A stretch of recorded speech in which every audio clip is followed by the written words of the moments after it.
Hello everyone, TimeToGrind here, and today I wanted to talk about Dorfromantik. And Dorfromantik is a super peaceful village building puzzle game that just came out in early access that has you placing tiles next to each other to try to get as many points as possible and build up a super nice looking village. But before we get into the review, I do just want to let you guys know that I was given a review copy of the game in order to make some videos for you guys. I never let that influence my reviews, I just like staying as transparent as possible.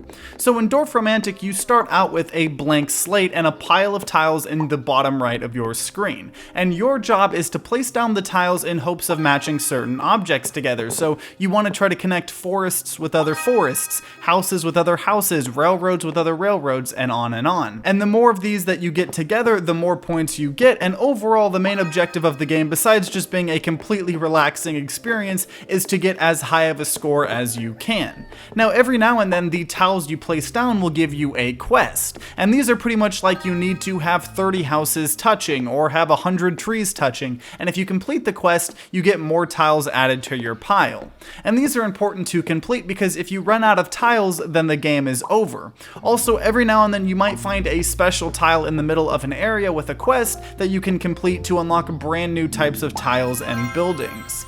And there's also challenges you can complete to try to unlock more content for your future runs, which is nice because it gives the game just a little bit more to work towards, which is very helpful. So overall, you're just putting tile after tile down to try to get as many points as possible by completing as many challenges as you can, and in the process, you end up making some absolutely stunning looking towns. It is really fun and rewarding to feel like you're the city planner or something of a village, and you can kind of do cool things like be like, okay, I want a forest on the right side of the village, and then maybe, we'll start constructing a neighborhood over here, and we'll have a railroad run around the area and have a lake over here, and just stuff like that. And so the game is super awesome because not only is it just so fun and relaxing to watch this village get built up, but the puzzle and strategy mechanics really make the game interesting to play for points as well. You really need to plan out your areas and optimize your adjacency bonuses if you want to get far, but it's nothing crazy stressful, and obviously you can play the game however you want. You don't need to stress out about getting as many points as possible in the world, but if you do want a challenge, you can definitely try really hard in the game. And the game is presented in just such a relaxing way. First of all, the graphics are absolutely stunning and the colors really pop, and it kind of has like a pastel color palette in terms of like the background and some of the UI,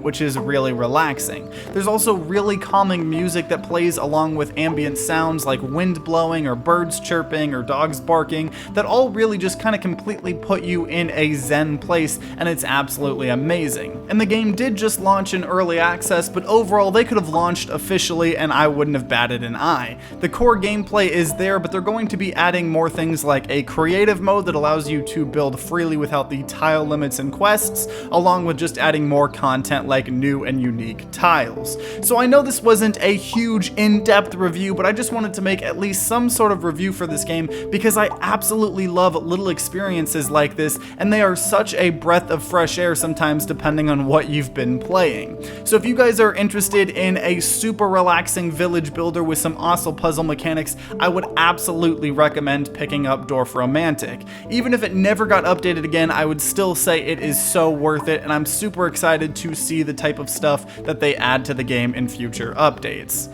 But if y'all have played Dorfromantik or just from watching gameplay, I would love to hear your guys' thoughts in the comments down below.